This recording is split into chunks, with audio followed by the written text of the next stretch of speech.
In the summer of 1867, a small girl clutched her only possession, a worn cotton doll, as she watched the wagon train that had carried her west disappear into the Kansas dust, leaving her abandoned on the main street of Cedar Ridge. When Cornelius Blackwood, the wealthiest man in 3 counties, saw something in her eyes that reminded him of his own painful past, he made a shocking decision that would turn the entire town against him. But would his choice to defy society's expectations be enough to protect Amara from the forces determined to put her back in what they considered her proper place? The sound of crying mixed with the creaking of wagon wheels as they rolled away from the dusty street. 7-year-old Amara pressed her face against the rough wood of the general store wall, watching her only chance at family disappear into the hot Kansas afternoon. The year was 1867, and Cedar Ridge was the kind of frontier town where dreams came to die under the blazing sun. Mrs. Henley had shaken her awake that morning with hands that trembled. "Child, we just can't take you no further," she had whispered, not meeting Amara's eyes. "Food's getting low, and my own babies need feeding first." The woman had pressed a small cloth bundle into Amara's hands, 2 biscuits and an apple, before climbing back onto the wagon seat next to her husband. Now those same wagons were just dust clouds on the horizon, and Amara stood alone on Main Street with nothing but her cotton doll and the clothes on her back. The doll had been her mama's, with button eyes and yellow yarn hair that had long since turned brown from too much holding. Mama had died of fever 3 winters back, and Papa had taken to drinking until the bottle took him too. The hot wind whipped down the street, sending tumbleweeds rolling past the saloon and the blacksmith shop. A few people walked by, but their eyes slid away from her like water off a duck's back. She was just another problem nobody wanted to deal with. "Move along, girl," barked Mr. Henderson from the mercantile. "You're blocking my customers." But there weren't any customers. The street was mostly empty except for a few horses tied to hitching posts and a mangy dog sleeping in the shade. Amara clutched her doll tighter and walked toward the other end of town, where the houses got bigger and the yards had actual grass instead of dirt. Her stomach growled, reminding her she hadn't eaten since dawn. She pulled one of Mrs. Henley's biscuits from her bundle and nibbled it slowly, trying to make it last. The dry crumbs stuck in her throat, but she didn't have any water to wash them down. As she walked, she noticed people staring at her from behind curtains and over fence posts. Their looks weren't friendly. Some whispered to each other, and she caught words like abandoned and nobody's child floating on the dusty air. A woman in a blue bonnet actually crossed to the other side of the street when she saw Amara coming. The sun was getting lower, painting the sky orange and pink like a bruise. Soon it would be dark, and Amara had no idea where she would sleep. The thought made her chest tight with fear. She had slept under the stars before during the long wagon trip west, but that was with other people around. Here she was completely alone. She found herself at the edge of town, where a big white house sat on a hill like a castle from the fairy tales Mama used to tell her. It had tall columns and a wraparound porch with rocking chairs that looked like they'd never been sat in. Through the windows, she could see warm yellow light, and she wondered what it would be like to live in such a place. A fancy black carriage pulled up to the house, and Amara quickly hid behind a large oak tree. She watched as a tall man in a fine coat stepped out, followed by a woman whose dress probably cost more than most people in Cedar Ridge made in a year. They looked like they lived in a different world entirely, one where little girls didn't get left behind on dusty streets.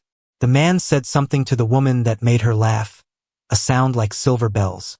Then they disappeared into the house, and Amara was alone again with the growing darkness and her growling stomach. She walked back toward town, hoping to find somewhere safe to spend the night.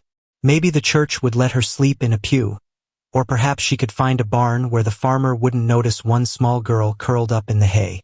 But as she reached Main Street again, she realized she had bigger problems than just finding a place to sleep. 3 older boys were standing near the saloon, and they had spotted her. She recognized the look in their eyes, the same look cats got when they cornered a mouse. "Well, well," said the tallest boy, who looked about 15. "Look what we got here. A little tramp with no place to go." "Maybe she's got some money hidden away," suggested another boy, this one with red hair and freckles that looked like dirt spots in the fading light. Amara clutched her doll and tried to walk past them, but they moved to block her path. Her heart started beating so fast she could hear it in her ears. "Please," she whispered. "I don't want any trouble." "Too late for that," the tall boy said with a mean grin. "Hand over whatever you got in that bundle."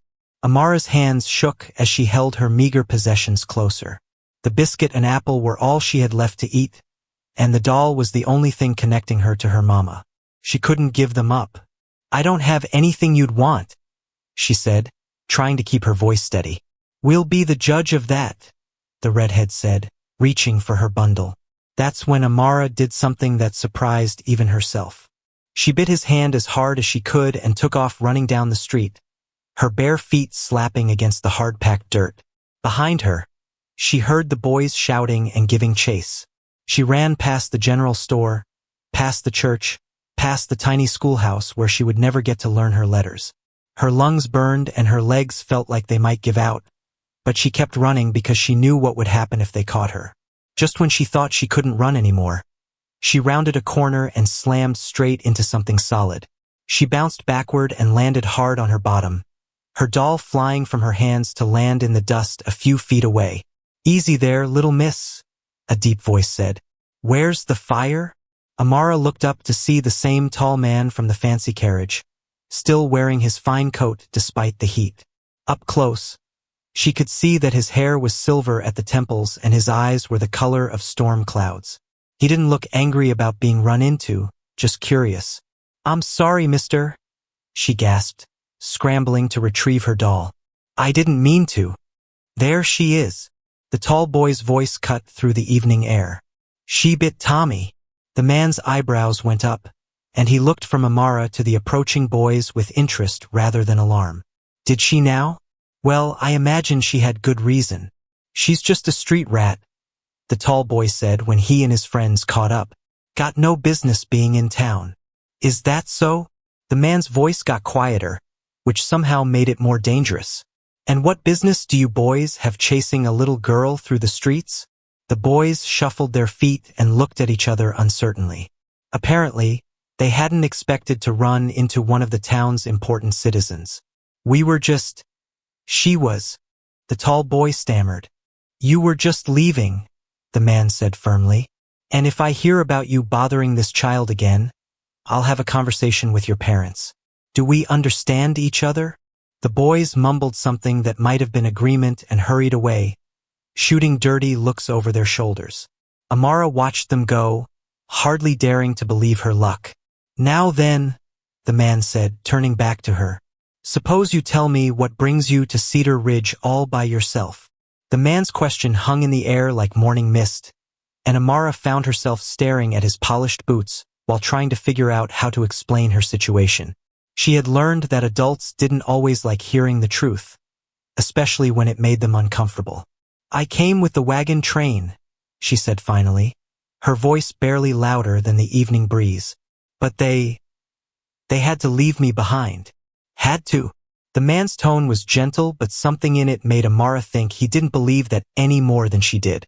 "That's quite a story. What's your name, child?" "Amara, sir. Amara Johnson." "Well, Miss Johnson, I'm Cornelius Blackwood, and this here is my wife, Margaret." He gestured toward the woman who had just appeared on the porch of the big White House. Even from a distance, Amara could see that she was beautiful in the way that rich ladies in picture books were beautiful, all smooth skin and fancy hair. Mrs. Blackwood glided down the porch steps with the grace of someone who had never had to hurry for anything in her life. Her dress was the color of deep blue sky, and her hair was pinned up with what looked like real pearls. When she saw Amara, her perfectly painted lips pressed together in a thin line. "Cornelius, what are you doing?"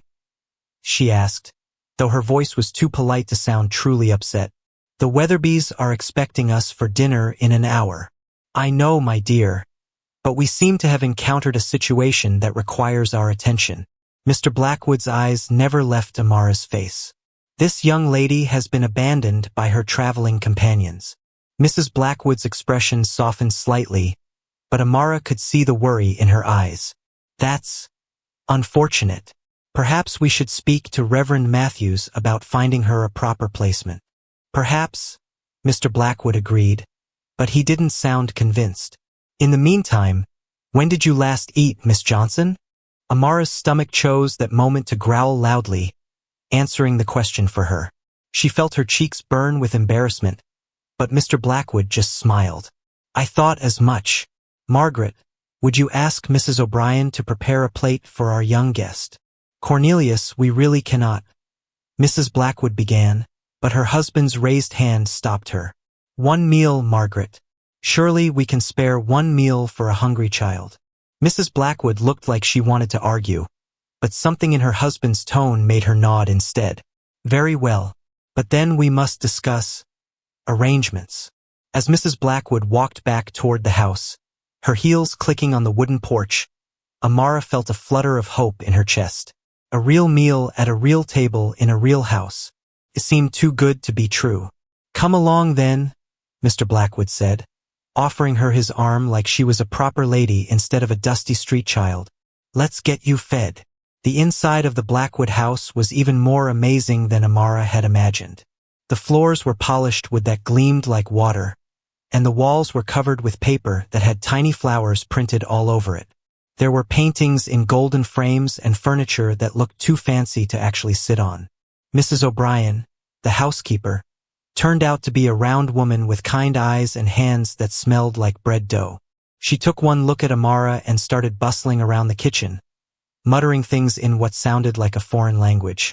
Sit yourself down, child, she said, pulling out a chair at the kitchen table. You look half-starved, and that's the truth of it. The meal that appeared in front of Amara was like something from a dream. There was chicken that was still warm, with crispy skin that crackled when she bit into it. There were potatoes with real butter, and green beans that hadn't been boiled to mush, and bread that was so soft it melted in her mouth. Easy now, Mrs. O'Brien warned gently when Amara started eating too fast. It's not going anywhere. But Amara couldn't help herself. She had been hungry for so long that the taste of real food made her want to cry. She ate every bite and then sat back in her chair, feeling fuller than she had in months. Better? Mr. Blackwood asked, watching her from the doorway. Yes, sir. Thank you, sir. Good. Now, about these arrangements my wife mentioned. He came into the kitchen and sat down across from her, his expression serious but not unkind. Where exactly were you headed with that wagon train? California, sir. The Henleys said there was gold there, and jobs for everyone who wanted to work. And your family? Amara's throat tightened. Dead, sir. Mama died of fever and Papa died too. Mr. Blackwood was quiet for a long moment, and Amara could hear the tick of a clock somewhere in the house. Finally, he leaned forward and folded his hands on the table. I'm going to ask you something, Amara, and I want you to think carefully before you answer.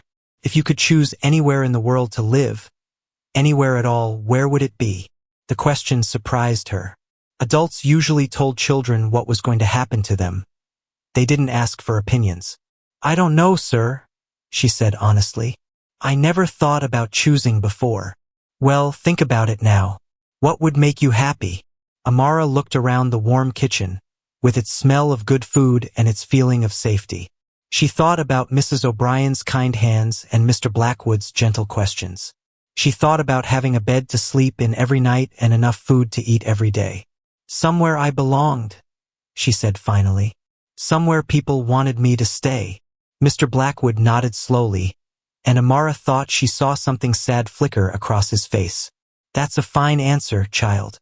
A very fine answer indeed. Before he could say anything else, Mrs. Blackwood appeared in the doorway, now dressed in an even fancier gown that shimmered like water in the lamplight. Cornelius, we really must go. The Weatherbys will think we've forgotten them entirely. Of course. Mr. Blackwood stood up, but his eyes remained on Amara.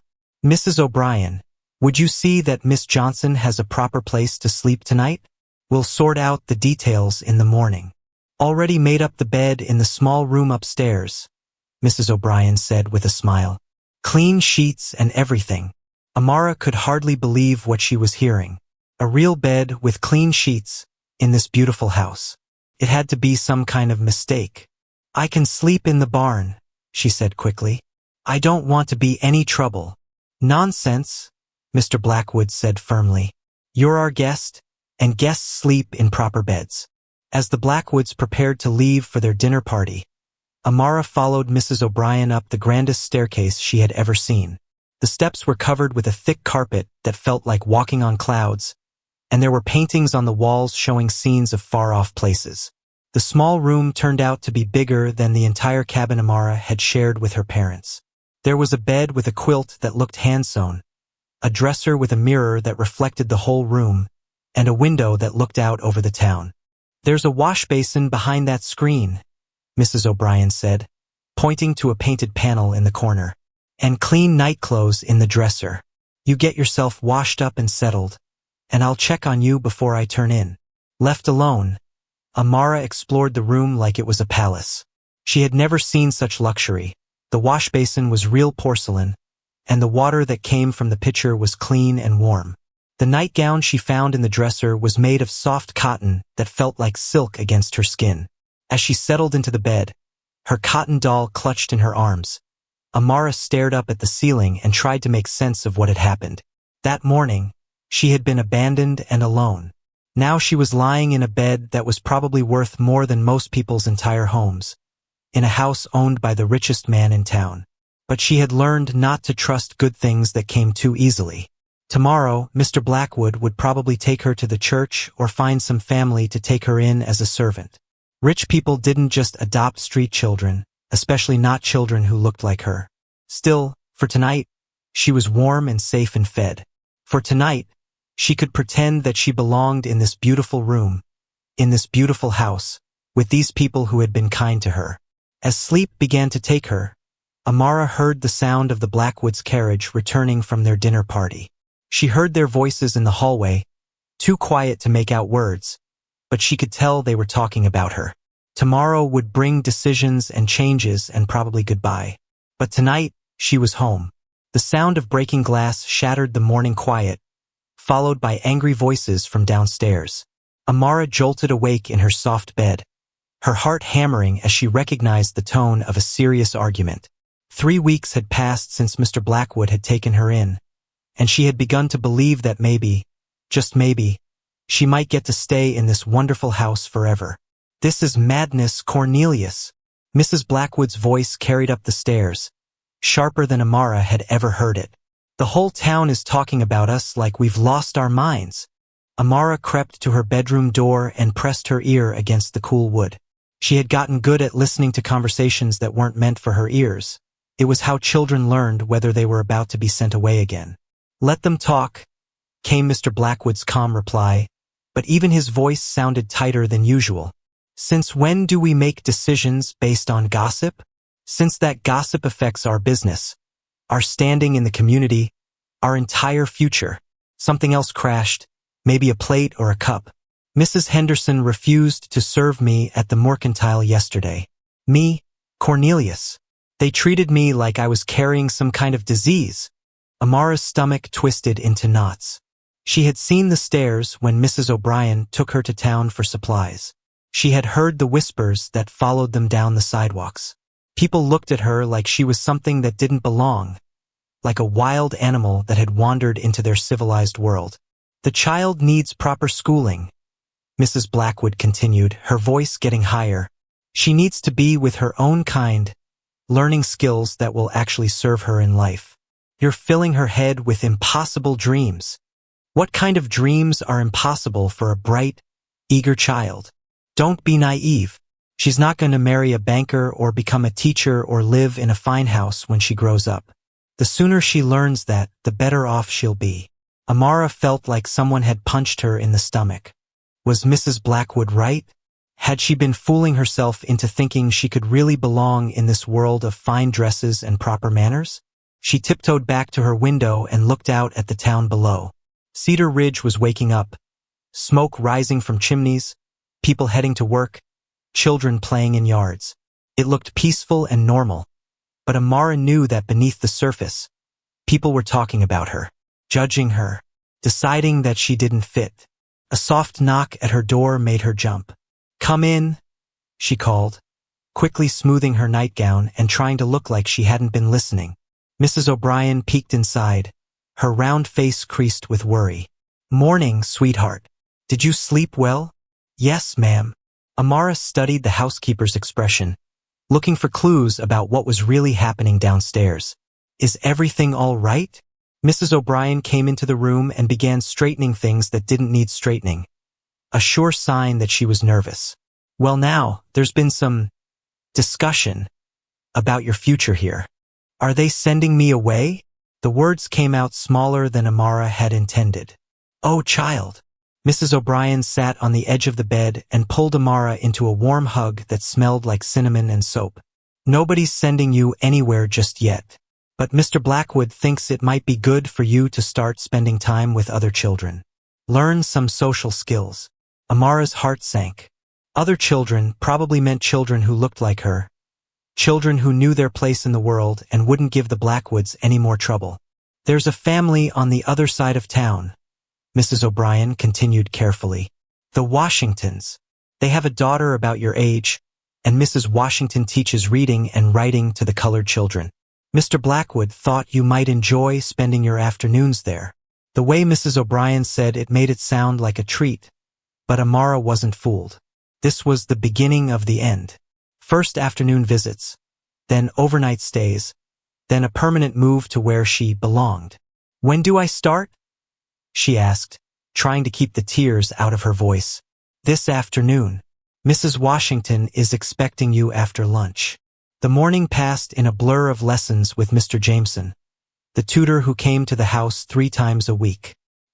He was a thin man with spectacles who always smelled like pipe tobacco and seemed genuinely pleased by Amara's quick mind. Today he was teaching her about fractions using pie slices drawn on a slate board. "Excellent work, Miss Amara," he said when she correctly solved a problem about dividing 6 apples among 8 children. "You have a natural head for mathematics." "Thank you, sir."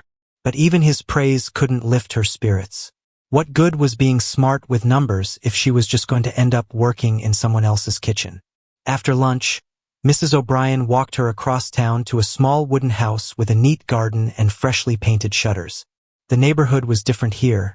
The houses were smaller and closer together, and all the people she saw had dark skin like hers. Mrs. Washington turned out to be an elegant woman with graying hair and eyes that seemed to see everything. She welcomed Amara with a smile that felt genuine, not forced.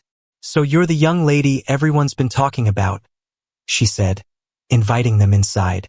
"I'm pleased to meet you properly." The inside of the Washington house was cozy and lived in, with books stacked on every available surface and children's drawings pinned to the walls. It felt comfortable in a way that the Blackwood mansion, for all its beauty, sometimes didn't. "Ruby," Mrs. Washington called up the stairs. "Come meet our visitor."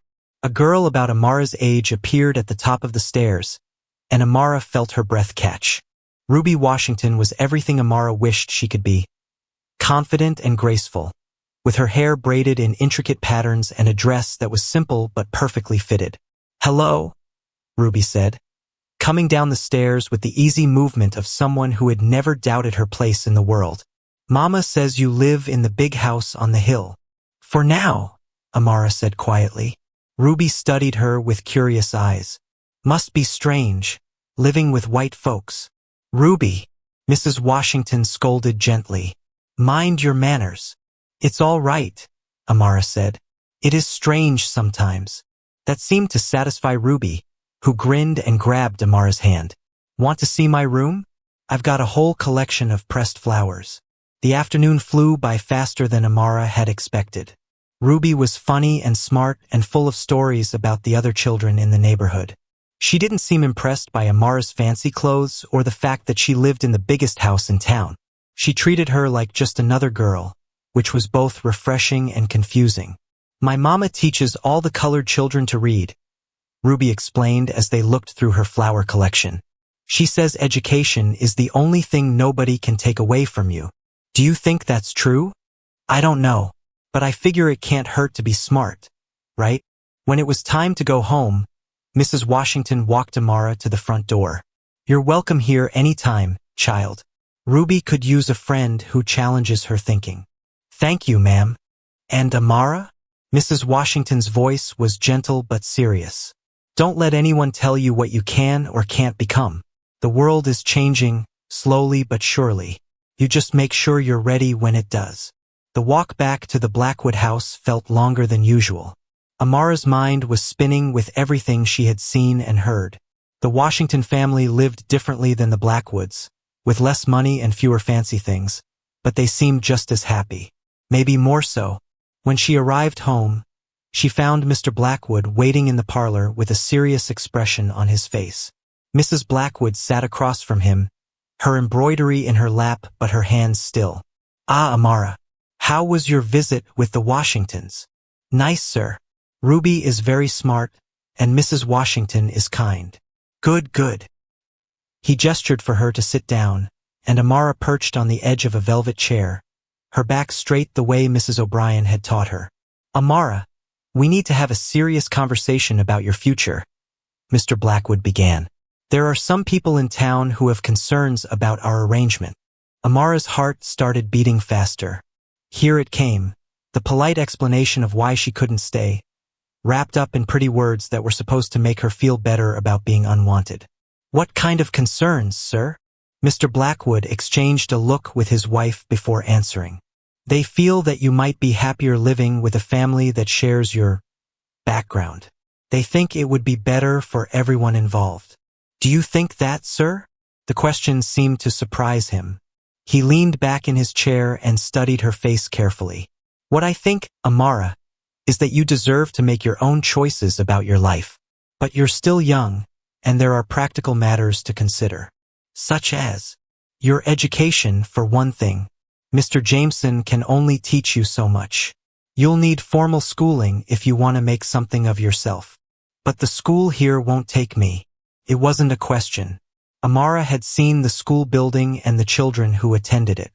They all had white faces and parents who could afford to send them. "No, they won't," Mr. Blackwood admitted.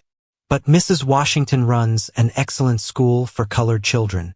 You could get a fine education there." Amara felt the walls closing in around her. They were being kind about it, kinder than most people would be, but they were still pushing her toward the door. "And if I don't want to go?" Mrs. Blackwood spoke for the first time. "Child, you have to understand. This isn't about what anyone wants. It's about what's practical. What's best for your future." "How do you know what's best for my future?" The words came out sharper than Amara had intended, but she was tired of adults making decisions about her life without asking what she thought. "Because we've lived in this world longer than you have," Mrs. Blackwood replied, her voice getting cooler. "We know how things work." "Maybe that's the problem," Amara said, standing up from her chair. "Maybe things work the way they do because people keep saying that's just how they work." The silence that followed was heavy and uncomfortable. Mr. Blackwood looked surprised. Mrs. Blackwood looked offended. And Amara felt like she had just crossed a line she couldn't uncross. "I think," Mr. Blackwood said finally, "that we all need some time to think about this conversation. Amara, why don't you go help Mrs. O'Brien with dinner preparations? We'll continue this discussion later." As Amara walked toward the kitchen, she heard Mrs. Blackwood's voice behind her, low and urgent. "You see? She's getting ideas above her station. This is exactly what I was afraid of." The letter arrived on a Tuesday morning when frost painted the windows white and the whole world looked like it was holding its breath. Amara was practicing her handwriting at the kitchen table when Mrs. O'Brien answered the sharp knock at the front door, returning moments later with a cream-colored envelope that seemed to glow with importance. "It's for Mr. Blackwood," Mrs. O'Brien said, but her voice carried a strange note that made Amara look up from her letters. "From some lawyer in Topeka." The envelope sat on the kitchen table like a sleeping snake while they waited for Mr. Blackwood to return from his morning business in town. Amara tried to focus on forming perfect letters, but her eyes kept drifting to that cream paper with its fancy black writing. When Mr. Blackwood finally came home, his boots stomping snow onto the polished floor, Mrs. O'Brien handed him the letter without a word. Amara watched his face change as he read it. Surprise, then confusion, then something that looked almost like fear. "What is it, dear?" Mrs. Blackwood appeared in the doorway, drawn by the unusual silence. "We have visitors coming," Mr. Blackwood said slowly. "From Topeka. They claim to be Amara's relatives." The words hit Amara like a bucket of cold water. Relatives? She didn't have any relatives. Her parents had both been alone in the world, which is why she had ended up on that wagon train in the first place. "What kind of relatives?" Mrs. Blackwood asked, though her tone suggested she already knew this wasn't good news. "Her father's cousins, apparently. The Phillips family. They say they've been searching for her since they heard about her parents' deaths." Amara felt like the floor was tilting under her feet. "But Papa never mentioned any cousins." "People lose touch," Mr. Blackwood said gently, but she could see the worry in his eyes, especially when families spread out across the frontier. "What do they want?" The question came out as barely a whisper. Mr. Blackwood folded the letter carefully, as if handling it gently might make its contents less threatening. "They want to take you home with them. They say it's not right for you to be living with strangers when you have family who can care for you." The word home felt like a joke. Home was here, in this kitchen that always smelled like fresh bread, with Mrs. O'Brien humming Irish songs while she cooked and Mr. Blackwood reading her stories in the evening. Home was the small room upstairs with its soft quilt and view of the town. Home was not some place in Topeka with people she had never met. "When are they coming?" Mrs. Blackwood asked. "Tomorrow." The rest of that day passed like a fever dream. Amara went through the motions of her usual routine: lessons with Mr. Jameson, lunch in the dining room, an afternoon visit with Ruby Washington, but everything felt unreal, like she was watching someone else's life from a great distance. Ruby noticed her distraction immediately. "What's wrong? You look like you've seen a ghost." "Some people are coming to take me away," Amara said, the words feeling strange in her mouth. "They say they're my family." "Family you've never met?" "I don't think Papa ever mentioned them. Maybe he had good reason." Ruby was quiet for a moment, absently braiding and unbraiding a piece of her hair the way she did when she was thinking hard. "My grandmama always said that blood relatives aren't the same thing as family. Family is the people who choose to love you every day. But the law probably says different. Laws can be stupid sometimes." That evening, Amara sat in the parlor while Mr. Blackwood read to her from a book about a girl who went on adventures in far-off lands. But tonight, the stories felt hollow. Adventures were fine when you had a safe place to come home to afterward. "Mr. Blackwood?" she interrupted during a particularly exciting part about pirates. "Yes, child? If these people really are my relatives, do I have to go with them?" He closed the book and set it aside, giving her his full attention. "The law is complicated when it comes to children and family. Blood relatives generally have strong claims. But what if I don't want to go? Then we'll figure something out," he said firmly. "I promise you that." But Amara had learned that adult promises were fragile things, easily broken by forces beyond anyone's control. The Phillips family arrived the next morning in a dust-covered wagon that looked like it had seen better days. From her bedroom window, Amara watched them climb down. A tall, thin man with a scraggly beard, a tired-looking woman in a faded dress, and 3 children of various sizes who immediately began exploring the yard like they owned it. "Amara," Mrs. O'Brien called softly from the doorway, "Mr. Blackwood would like you to come downstairs." The parlor felt smaller with all these strangers in it. Mr. Phillips, for that's who the thin man turned out to be, looked around the elegant room with eyes that seemed to be calculating the value of everything he saw. His wife kept her hands folded tightly in her lap, while their children fidgeted and whispered to each other.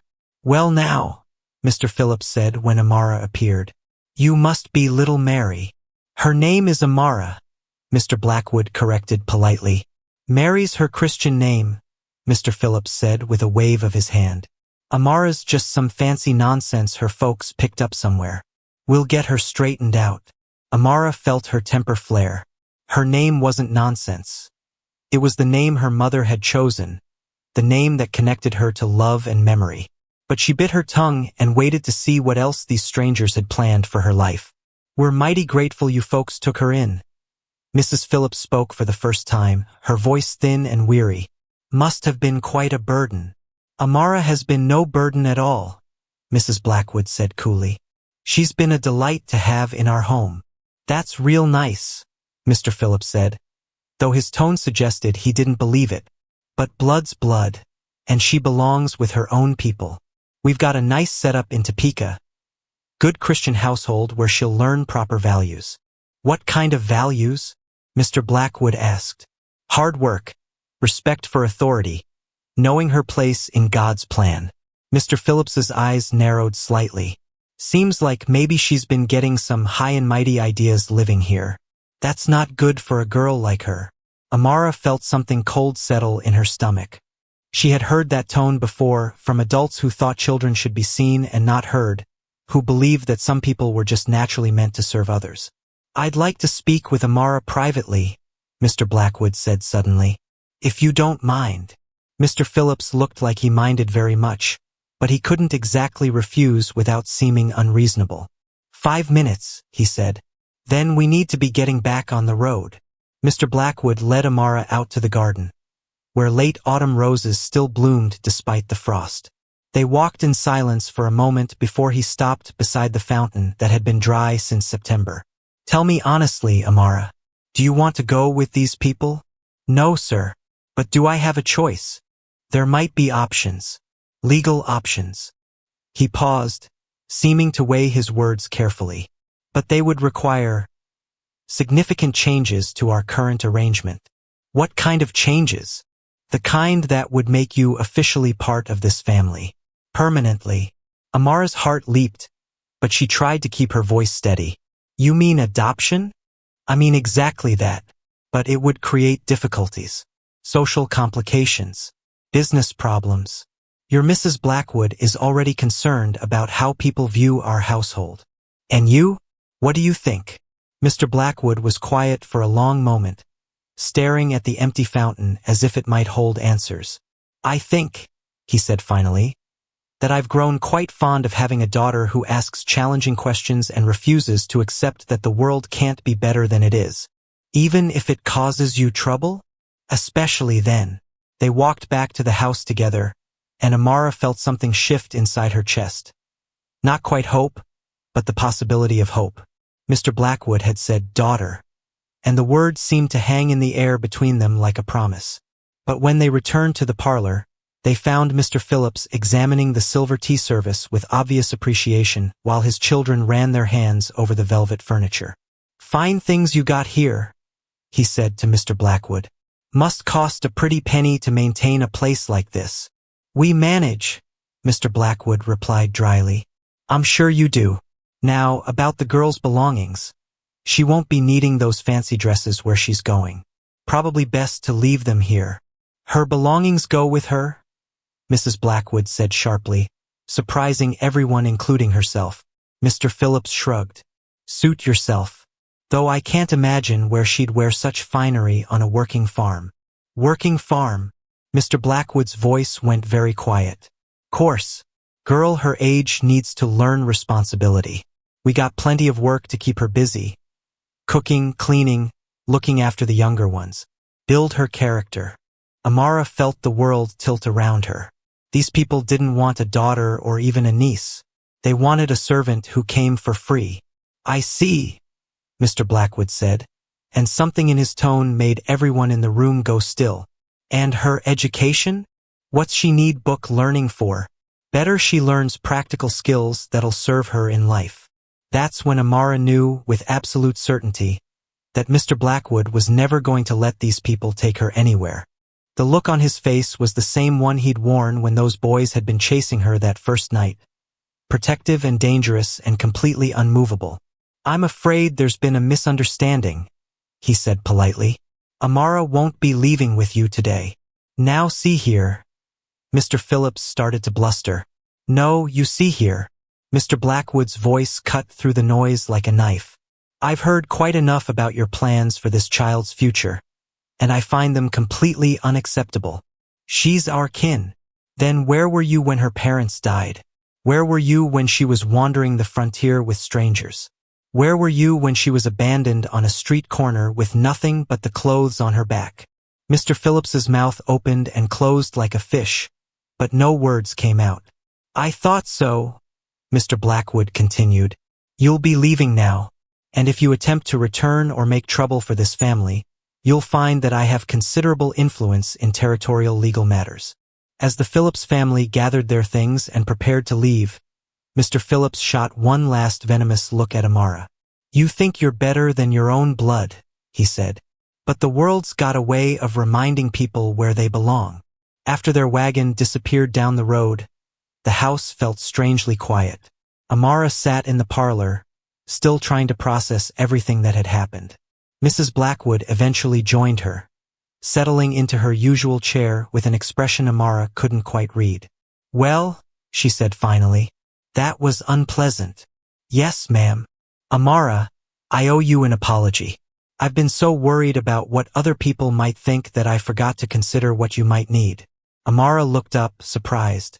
"Ma'am, those people would have destroyed everything bright and curious about you. I couldn't let that happen, regardless of what the neighbors might say." For the first time since she had arrived at the Blackwood house, Amara felt like maybe, just maybe, she really might get to stay.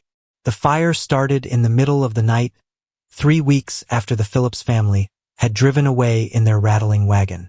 Amara woke to the smell of smoke and the sound of Mrs. O'Brien pounding on her bedroom door, shouting words that made her blood turn to ice water. "Fire! Fire in the barn! Everyone out now!"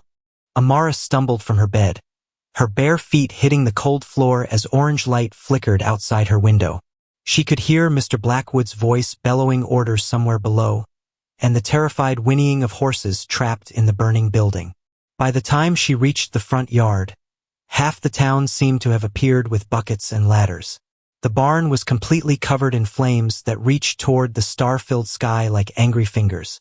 Mr. Blackwood was nowhere to be seen, but his prize stallion, Thunder, was still inside along with 2 other horses. "Where's Cornelius?" Mrs. Blackwood cried, clutching her silk robe around her nightgown. Her usually perfect hair hung loose around her shoulders, making her look younger and more frightened than Amara had ever seen her. "He went in after the horses," someone called back. "Been in there too long." Without thinking, Amara ran toward the burning building. She knew that barn better than anyone. She had spent countless afternoons there, learning to brush the horses and muck out stalls. She knew exactly where Thunder's stall was, and she knew the back entrance that most people forgot about. "Amara, no." Mrs. O'Brien's voice followed her, but Amara was already around the side of the barn, where the flames hadn't spread as far yet. The small door that led to the feed room was still clear, though smoke poured from every crack in the building. She dropped to her hands and knees and crawled through the opening, staying low where the air was cleaner. The heat hit her like a physical wall, and the smoke made her eyes stream with tears, but she kept moving toward the sound of Mr. Blackwood's voice calling to the frightened animals. She found him in Thunder's stall, trying to calm the panicked horse while flames crept closer along the wooden walls. His face was black with soot, and she could see that his sleeve was singed. "Amara!" He looked shocked and terrified to see her. "What are you doing here? Get out. The back door's still clear," she shouted over the roar of the fire. "This way." Together, they managed to get Thunder moving toward the rear exit. The big horse was wild with fear, his eyes rolling white, but somehow Amara's quiet voice seemed to reach him. She had always been good with animals. They seemed to trust her in a way that people sometimes didn't. They burst out of the barn just as part of the roof collapsed behind them, sending sparks flying into the night sky. Thunder bolted toward the pasture, finally free, while Mr. Blackwood and Amara collapsed on the grass, coughing and gasping for clean air. "You could have been killed," Mr. Blackwood said when he could finally speak, his voice rough from smoke. "Don't ever do anything that foolish again." But even as he scolded her, he pulled her into a fierce hug that told her he was proud of what she had done. The fire burned all night, and by morning there was nothing left of the barn but a pile of smoking timbers and twisted metal. The townspeople had managed to save the other 2 horses, but everything else was gone. The carriages, the feed, the tools, all of it reduced to ash and memories. "Could have been lightning," Sheriff Watson said, poking through the ruins with a long stick. "Though we haven't had a storm in weeks." Could have been a lot of things, Mr. Blackwood replied, but his tone was careful and watchful. It was Ruby Washington who brought the real news, arriving that afternoon with dirt on her shoes and worry in her eyes. She pulled Amara aside while the adults were discussing insurance and rebuilding plans. "My mama heard something at the market," Ruby whispered. "About your fire." "What kind of something?" "Billy Henderson, the boy whose daddy owns the mercantile, he was bragging to his friends about teaching certain folks a lesson. Said some people needed to learn their place before they got too comfortable." Amara felt sick to her stomach. "You think someone set the fire on purpose?" "I don't know for sure, but Billy's been angry ever since his daddy got in trouble for refusing to serve Mrs. Blackwood that time. And his older brother Jake has been drinking with those Phillips people when they come to town. The thought that someone might have tried to burn down their home, might have tried to hurt or even kill the people she loved, made Amara feel cold all over. She had known that some people disapproved of her living with the Blackwoods, but she hadn't realized that disapproval could turn into something so dangerous. That evening, as they sat in the parlor trying to return to some kind of normal routine, Mr. Blackwood made an announcement that changed everything. "I've been thinking about our situation," he said, setting down his newspaper and looking directly at Amara. "About the challenges we've been facing and the ones that are likely to come." Mrs. Blackwood looked up from her embroidery, her needle frozen in mid-stitch. "What kind of thinking?" "The kind that involves making our family arrangement official and permanent." Amara's heart started beating so fast she was sure everyone could hear it. "You mean?" "I mean adoption papers. Legal documents that would make you our daughter in every way that matters." He paused, his expression growing serious. "But I need you to understand what that would mean. For all of us." "Tell me." "It would mean that some people in this town would never accept us. It would mean business difficulties, social isolation, possibly even more incidents like last night's fire. But it would also mean," Mrs. Blackwood added quietly, "that no one could ever take you away from us again." Amara looked back and forth between them, these two people who had become more precious to her than her own life. Mrs. Blackwood's face was calm but determined, while Mr. Blackwood watched her with the patient attention he always gave to important matters. "What do you want me to say?" she asked. "I want you to tell us what you want," Mr. Blackwood replied. "Not what you think we want to hear, not what you think is practical or safe. What do you want for your life?" Amara thought about the Phillips family and their plans to make her a servant. She thought about the whispers that followed her through town and the fire that had nearly killed the man who had saved her. She thought about Mrs. Washington's words about being ready when the world changed. "I want to stay," she said firmly. "I want to be your daughter, really and truly, and I want to help you fight anyone who tries to stop us." Mr. Blackwood smiled then, the first real smile she had seen from him since the fire. "Then we'll start the paperwork tomorrow." But even as they made their plans, Amara couldn't shake the feeling that their troubles were just beginning. The fire had been a warning, and warnings usually came before something much worse. 3 days later, her fears proved correct. The town meeting was called for Saturday evening, with notices posted on every storefront and church door. The subject was listed simply as community standards and public safety, but everyone knew what it was really about.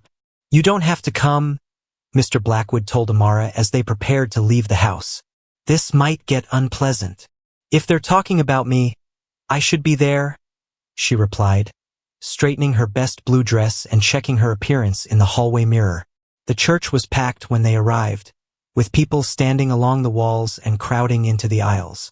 Amara could feel the weight of dozens of stairs as they found seats near the front, and she heard her name whispered more than once. Frank Morrison, the town's self-appointed moral authority, stood at the front of the room with the satisfied expression of a man who believed he was about to right a great wrong. "Friends and neighbors," he began, his voice carrying easily through the crowded space. "We gather tonight to discuss a matter of vital importance to our community's future." "Get on with it, Frank," someone called from the back. "We all know why we're here." Morrison's face flushed, but he continued. "Very well.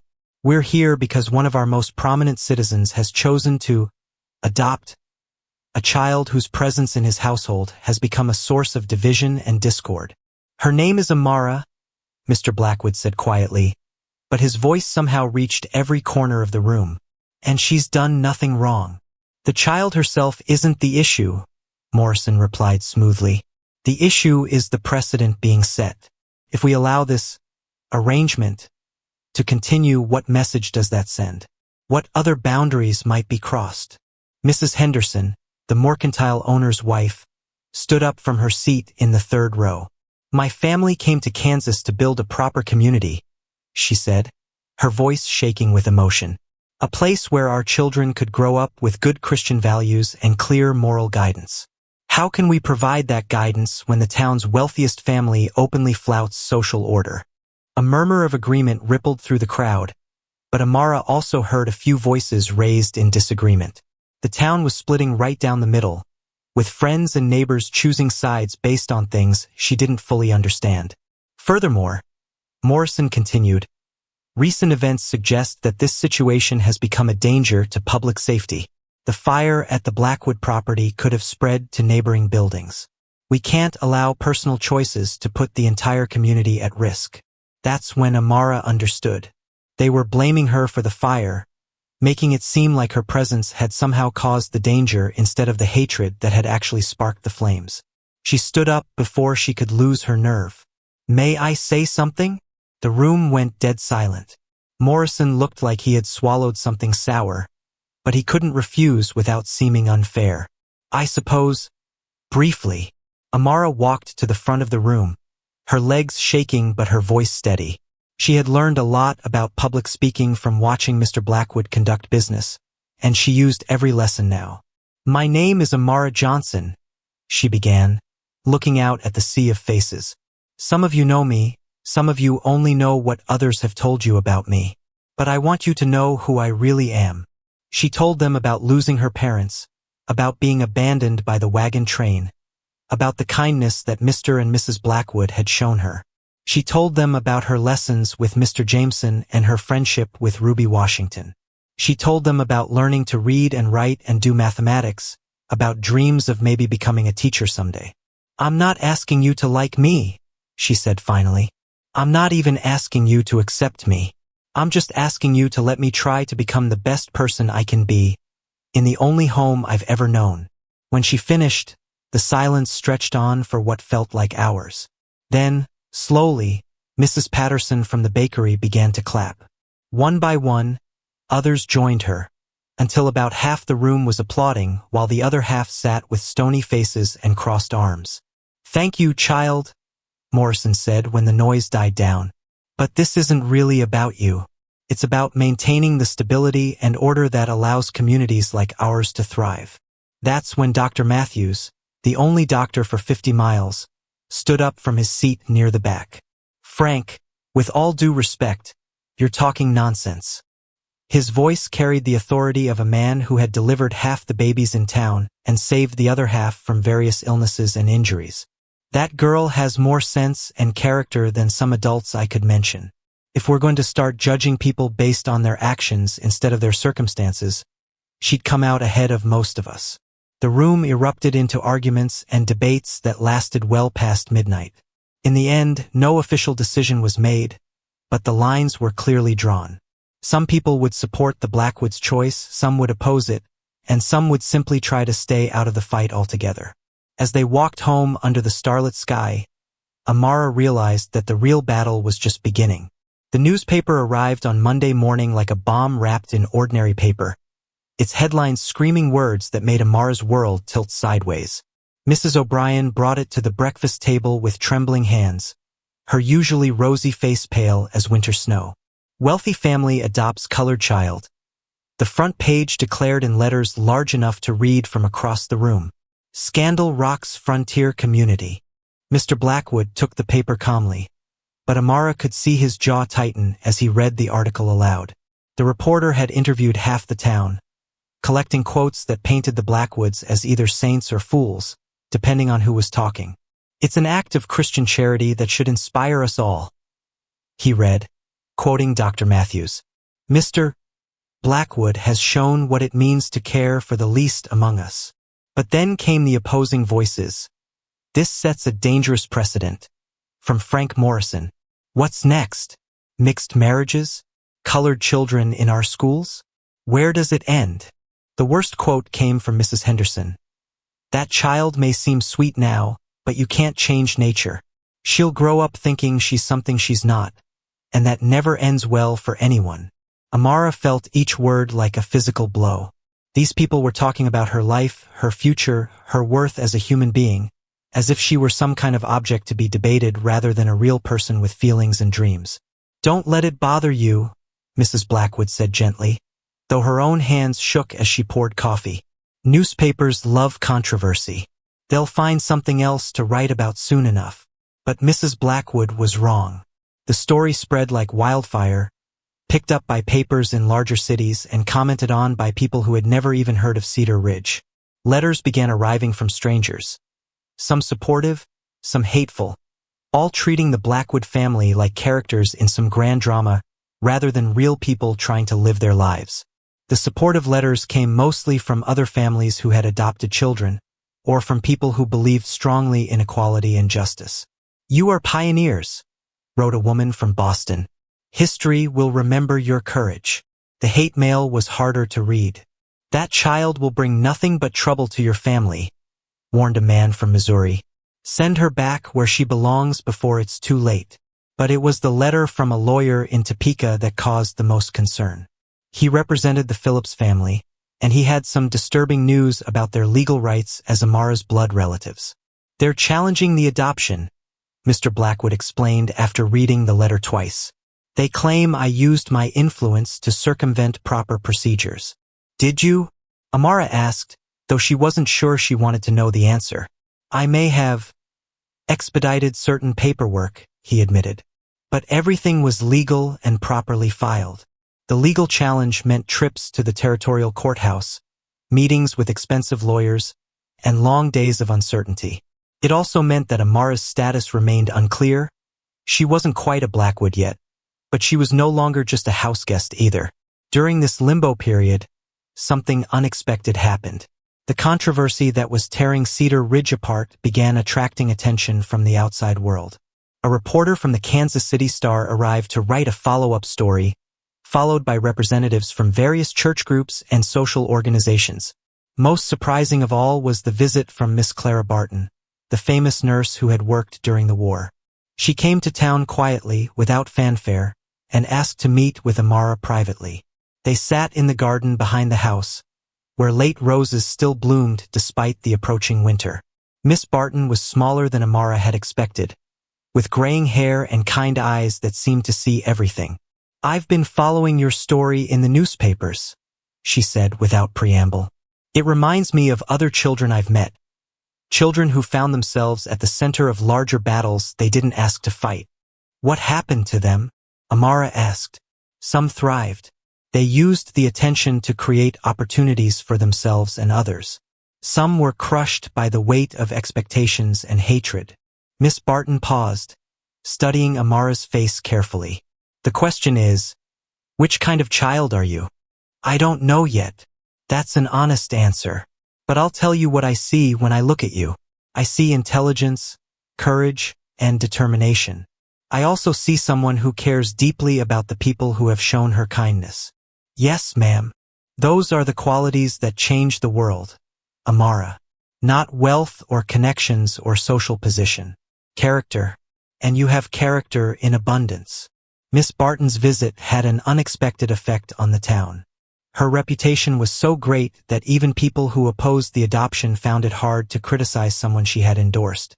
The hate mail slowed down, and some of the nastier rumors began to fade. But the legal battle with the Phillips family continued to rage. Their lawyer argued that blood relatives had inherent rights that trumped any other considerations, and that Amara had been essentially stolen from her rightful family. Mr. Blackwood's lawyer countered that the Phillips family had shown no interest in Amara until they learned she was living in a wealthy household, and that their motives were clearly financial rather than familial.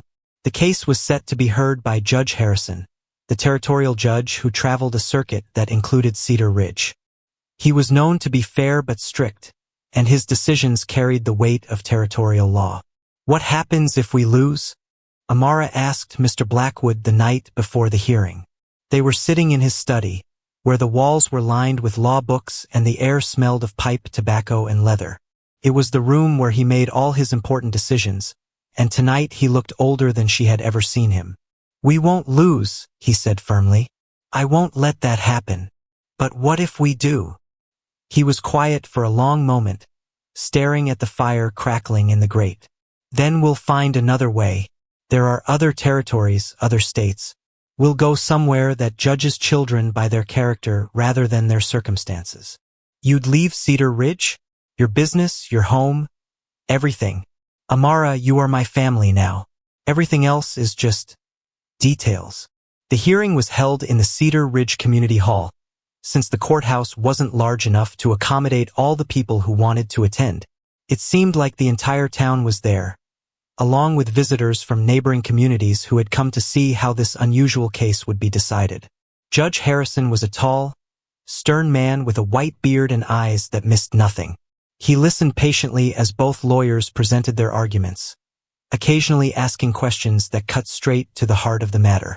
The Phillips family's lawyer painted them as concerned relatives who had been searching for their lost family member, only to discover she had been taken in by people who were filling her head with unrealistic expectations. Mr. Blackwood's lawyer presented evidence of the Phillips family's true intentions. Their stated plans to use Amara as unpaid domestic help, their complete absence from her life until they learned of her changed circumstances, their obvious interest in disrupting a stable and loving home. But it was when Judge Harrison asked to speak with Amara directly that the real truth came out. Young lady, he said kindly, this is your life we're discussing. Do you understand what's at stake here? Yes, sir. Whether I get to stay with the family I love, or go live with people who want to make me a servant. That's a serious accusation. What makes you think the Phillips family wants to make you a servant? Amara took a deep breath and recounted the conversation she had overheard, quoting Mr. Phillips's exact words about putting her to work and teaching her to know her place. She described their obvious discomfort with her education and their dismissal of her hopes for the future. And what do you want for your future? Judge Harrison asked. I want to learn everything I can. I want to become a teacher, maybe, or help other children who don't have families. I want to make Mr. and Mrs. Blackwood proud of me. Do you consider them your parents? Amara looked across the room at the two people who had saved her life in every way that mattered. Mrs. Blackwood was dabbing at her eyes with a lace handkerchief, while Mr. Blackwood sat straight and proud, his confidence in her shining from his face. Yes, sir. They're the only real parents I've ever known. Judge Harrison nodded slowly, then called for a brief recess to consider his decision. The wait felt like an eternity, with the entire room holding its breath. When he returned, his expression was unreadable. This case has required me to balance several competing interests, he began. The rights of blood relatives, the welfare of the child, the precedent being set, and the broader implications for our community. Amara's heart pounded so loudly she was sure everyone could hear it. After careful consideration, I find that the evidence overwhelmingly supports the conclusion that Amara Johnson's best interests lie with the Blackwood family. The adoption is hereby approved and made final. The room exploded in cheers and protests, but Amara heard none of it. She was too busy being swept into the fierce embrace of her new parents, too busy crying tears of joy and relief, too busy feeling the solid certainty of belonging wash over her like a warm wave. She was Amara Blackwood now, officially and forever, and no one could ever take that away from her. But even as she celebrated, she knew that this victory was just the beginning. The real work, building a life worthy of the love she had been given, was still ahead of her. The scream that shattered the peaceful morning air came from the direction of the schoolhouse, high and terrified and unmistakably young. Amara dropped her breakfast fork and ran toward the window, her heart already racing before she saw what had caused the commotion. A crowd was gathering around the small building where Mrs. Washington taught the colored children, and even from a distance, Amara could see that something was terribly wrong. Black smoke was rising from one corner of the structure, and people were running in all directions, some carrying buckets, others just trying to get out of the way. Fire! Someone shouted from the street. Fire at the colored school. But this wasn't like the barn fire that had threatened their home months earlier. This was smaller, more contained, and something about the way the flames danced made Amara's stomach twist with a horrible suspicion. She was out the door and running before Mrs. O'Brien could stop her, her feet flying over the familiar path that led to the Washington house. Behind her, she could hear Mr. Blackwood calling her name, but she didn't slow down. Ruby was in that school along with a dozen other children, and if something had happened to them, when she reached the scene, she found chaos. Mrs. Washington was standing in the front yard, her arms wrapped around 3 crying children while she desperately counted heads to make sure everyone was safe. Her usually neat dress was torn and sooty, and there was a cut on her forehead that dripped blood onto her collar. "Ruby," Amara called out, scanning the crowd of frightened faces. "Where's Ruby?" "Still inside," gasped Tommy Miller, a boy of about 10 whose shirt was singed at the edges. "She went back for the books." Mrs. Washington told her not to, but she wouldn't listen. Without thinking, Amara plunged toward the smoking building. The fire wasn't as bad as it had first appeared. Someone had thrown burning rags through a window, and they had caught the curtains and some papers on fire. But smoke was filling the small schoolroom, making it hard to see or breathe. She found Ruby on her hands and knees near Mrs. Washington's desk, frantically stuffing books into a cloth sack while coughing violently from the smoke. "Ruby, we have to get out," Amara shouted, grabbing her friend's arm. "The books," Ruby gasped. "These are the only reading books we have. If they burn, how will the little ones learn?" Together, they managed to save 2 sackfuls of precious books before the smoke became too thick to bear. They stumbled out of the building just as Mr. Blackwood and several other men arrived with buckets and shovels to put out the remaining flames. The damage could have been much worse, but it was bad enough.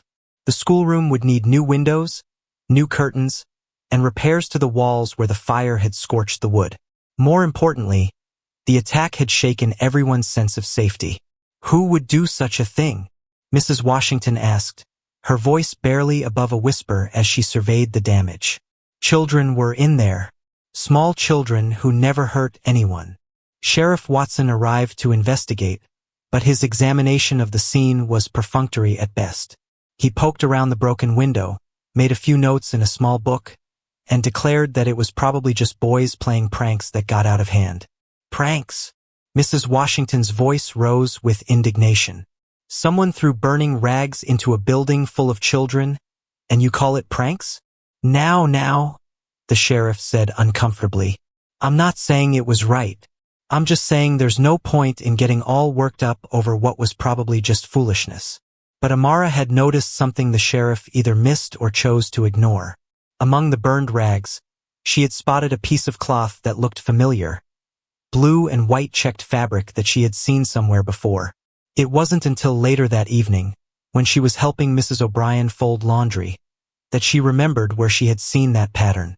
It was from a shirt that belonged to Jake Henderson, the mercantile owner's oldest son, who had been one of the boys harassing her that first night in town. "Mrs. O'Brien," she said carefully, "what would happen if someone knew who really started the fire at the school?"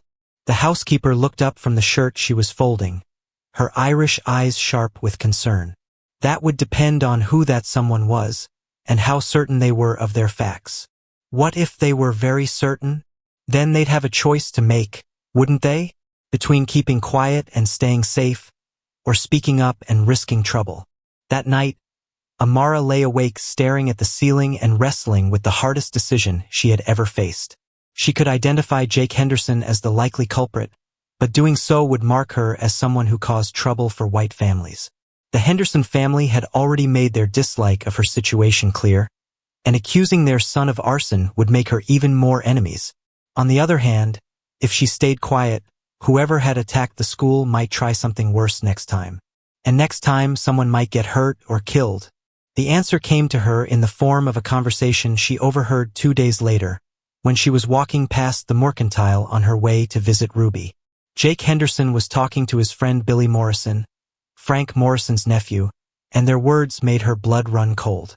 "Next time we'll use more rags," Jake was saying with a laugh. "Maybe target the Washington house itself." Bet that would send a message the whole colored community would understand. What about the girl? Billy asked. The one living with the Blackwoods? What about her? She needs to learn her place too.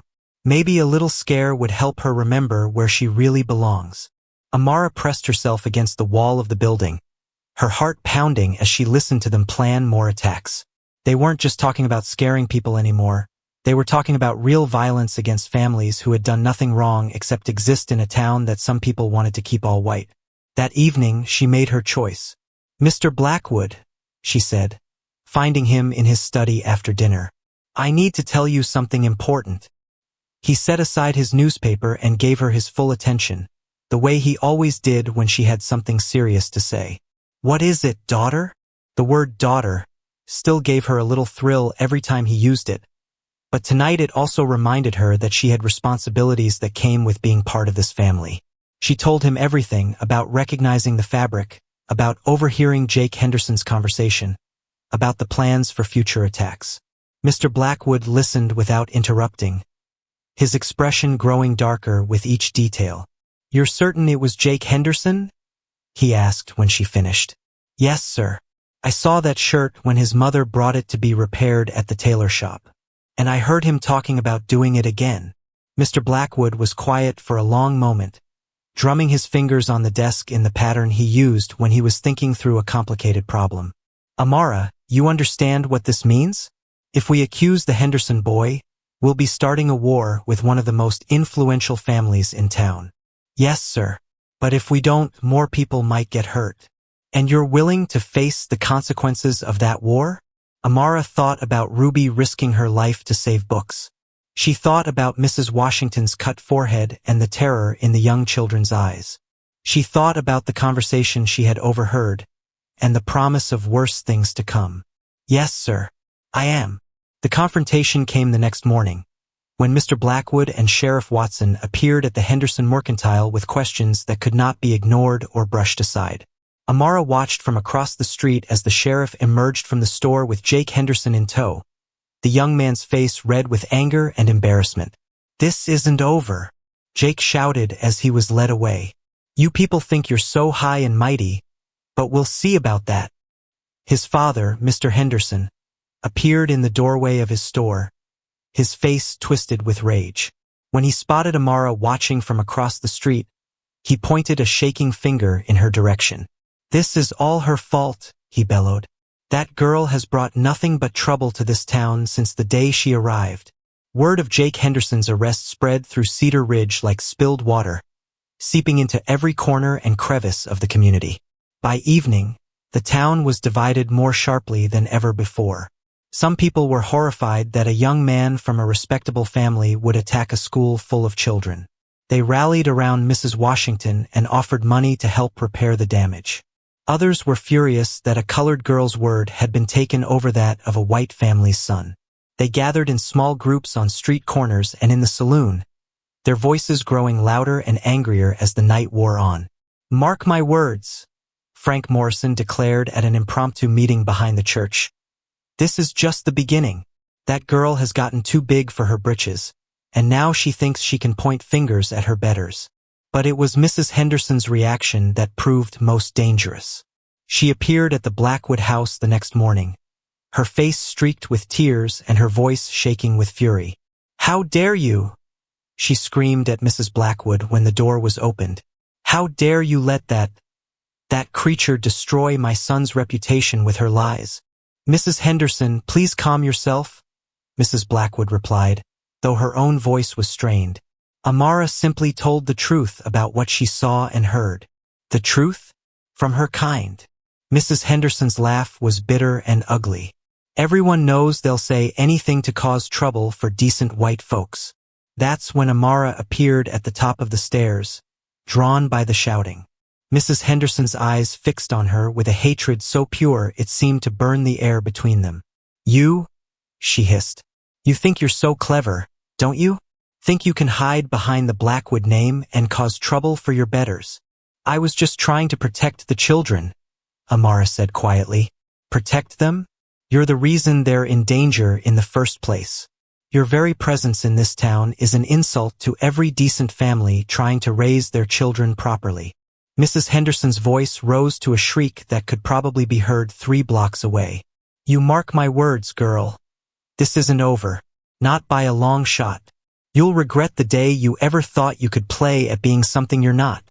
As she stormed away, her threats echoing in the morning air, Amara realized that winning the legal battle for her adoption had been only the first step in a much longer war, and the most dangerous battles were still ahead. The letter that arrived on Thursday morning was different from all the others: heavier paper, fancier writing, and a seal that spoke of real authority. Mrs. O'Brien brought it to Mr. Blackwood with hands that shook slightly, as if she could sense the importance of whatever lay inside that cream-colored envelope. "From the Territorial Education Department," Mr. Blackwood read aloud, his eyebrows rising with each line. "They want to visit our educational experiment and observe Amara's progress." Mrs. Blackwood nearly dropped her teacup. Educational experiment? What do they mean by that? Apparently, word has reached the territorial capital about a colored child receiving advanced education in a white household. They want to document whether such an arrangement can produce meaningful results. Amara felt her stomach twist into knots. Meaningful results? What am I, some kind of science project? "To them, yes," Mr. Blackwood said gently. "I'm afraid your story has become quite famous beyond Cedar Ridge. There are people who want to prove that education can overcome social barriers, and others who want to prove it can't." The visitor arrived 3 days later. A thin, severe-looking woman named Miss Caroline Pritchard, who wore dark clothes and carried herself like someone accustomed to finding fault with everything she encountered. She had gray hair pulled back so tightly it seemed to stretch her skin, and eyes that missed nothing as they catalogued every detail of the Blackwood household. "So you're the child I've heard so much about," she said, studying Amara with the intensity of a scientist examining a specimen. 12 years old, is that correct?" "Yes, ma'am." "And you've been receiving formal education for how long?" "About 18 months, ma'am." Miss Pritchard made notes in a leather-bound book, her pen scratching across the paper with sharp, quick strokes. "We'll start with basic literacy. Please read this passage aloud." What followed was the most intense examination of Amara's life. Miss Pritchard tested her reading, writing, arithmetic, geography, history, and even basic science. She asked her to solve word problems, recite poetry, explain the workings of government, and demonstrate her penmanship. With each correct answer, Miss Pritchard's expression grew more thoughtful. When Amara correctly calculated the area of an irregular polygon, a problem that would challenge many adults, the woman actually looked surprised. "Impressive," she murmured, making more notes. "And this education has been provided entirely by private tutors?" "Yes, ma'am. Mr. Jameson comes 3 times a week, and Mrs. Washington teaches me literature and composition on Saturdays." "Mrs. Washington?" "She runs the school for colored children. She used to teach at a college back east before she moved here." Miss Pritchard's pen stopped moving. "A colored woman with college education? Here in Cedar Ridge?" "Yes, ma'am. She says education is the key to everything." For the first time since her arrival, Miss Pritchard looked genuinely interested rather than just professionally curious. "I would very much like to meet this Mrs. Washington." The visit to the Washington household was a revelation for everyone involved. Miss Pritchard had clearly expected to find a humble woman teaching basic skills to a handful of children. Instead, she discovered a sophisticated educator running what amounted to a complete school system out of her repaired parlor. Mrs. Washington had books on subjects ranging from classical literature to advanced mathematics. Her students, ranging in age from 6 to 16, could recite Shakespeare as easily as they could solve algebra problems. The older ones were learning Latin and studying the great philosophers. "Remarkable," Miss Pritchard breathed, watching Ruby Washington explain the principles of geometry to a group of younger children. "Absolutely remarkable. Education is education," Mrs. Washington said simply. "Children are children. Give them books and teachers who believe in them, and they'll learn whatever you put in front of them. But the resources, the materials, how do you manage it?" Mrs. Washington smiled. the same way teachers have always managed, with creativity, determination, and the belief that every child deserves a chance to reach their potential. That evening, Miss Pritchard dined with the Blackwood family, and her questions took on a different tone. Instead of testing Amara's knowledge, she seemed genuinely curious about her thoughts and opinions. "What do you want to do with your education?" she asked over dessert. "I want to become a teacher," Amara replied without hesitation. "Like Mrs. Washington. I want to help other children learn that they can be anything they want to be." "And do you think that's realistic, given the current social climate?" Amara thought carefully before answering. "I think the social climate is changing. Maybe slowly, but it's changing. And I want to be part of that change." Miss Pritchard nodded approvingly. "A thoughtful answer. And how do you handle the opposition you've faced?" "By being better than they expect me to be. By proving that their assumptions are wrong. Even when it's dangerous?" Amara glanced at Mr. Blackwood, remembering the threats from Mrs. Henderson, the fire at the school, the constant undercurrent of hostility that followed her through town. "Especially when it's dangerous," she said finally. "If I let fear stop me from learning and growing, then they win without even trying." Miss Pritchard spent 3 more days in Cedar Ridge, observing classes, interviewing townspeople, and documenting everything she saw. Some people, like Dr. Matthews and the minister, spoke glowingly of Amara's progress and character. Others, like Frank Morrison and the Henderson family, made their disapproval clear. "It's not natural," Mrs. Henderson insisted when Miss Pritchard interviewed her at the Mercantile.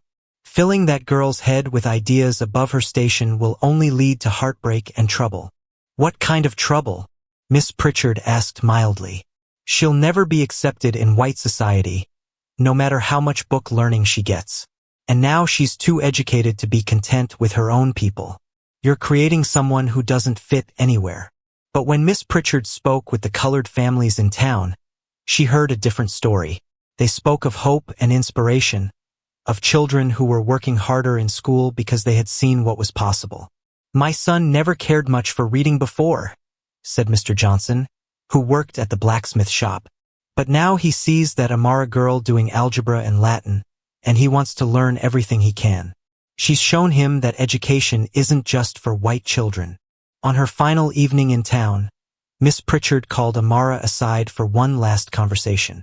They walked in the garden behind the Blackwood house, where late autumn flowers still bloomed despite the approaching winter. "I want you to understand something, Amara," she said seriously. "My report will be read by important people in the territorial government. It may influence policies about education, about adoption, about the future of children like you. What will you tell them?" Miss Pritchard stopped walking and turned to face her directly. "I'll tell them that you are proof that intelligence and character have nothing to do with the color of a person's skin. I'll tell them that given equal opportunities, any child can achieve remarkable things. And will they believe you? Some will, others won't. But the important thing is that the truth will be on record, in an official document that can't be ignored or dismissed." Miss Pritchard's report, when it was finally published, created a sensation throughout the territory. Newspapers from Kansas City to Denver reprinted excerpts, and editorials appeared arguing both sides of what was being called the Cedar Ridge question. The report praised Amara's academic achievements, documented the success of Mrs. Washington's school, and concluded that educational opportunity should be based on merit and motivation rather than racial considerations. But it also sparked a backlash from those who saw it as an attack on traditional social order. Letters poured in from around the territory, some supporting expanded educational opportunities, others condemning what they saw as dangerous social experimentation. The most significant response came from the territorial legislature, which announced plans to introduce a bill that would establish formal schools for colored children throughout Kansas. The bill would provide funding, teacher training, and curriculum standards, essentially creating an entire educational system where none had existed before. "You did this," Mr. Blackwood told Amara when the news arrived. "Your courage in pursuing education, in refusing to accept limitations, it's changing things for children across the entire territory." But even as Amara felt pride in what had been accomplished, She knew that change would come slowly and not without resistance. Already, there were reports of opposition groups organizing to fight the education bill, and she had no doubt that her own situation would continue to generate controversy. The real test would come when the territorial governor visited Cedar Ridge the following month to see the educational experiment for himself. His decision about whether to support the education bill would be influenced by what he found, and Amara knew that the pressure on her to prove herself would be enormous. As she sat in her bedroom that night, looking out at the town that had become her home, she realized that her story was no longer just about one abandoned girl finding a family. It had become part of something much larger, a battle over what kind of society they were building on the frontier, and whether that society would have room for children like her to grow and thrive. The stakes had never been higher, and the most important test of her life was still ahead.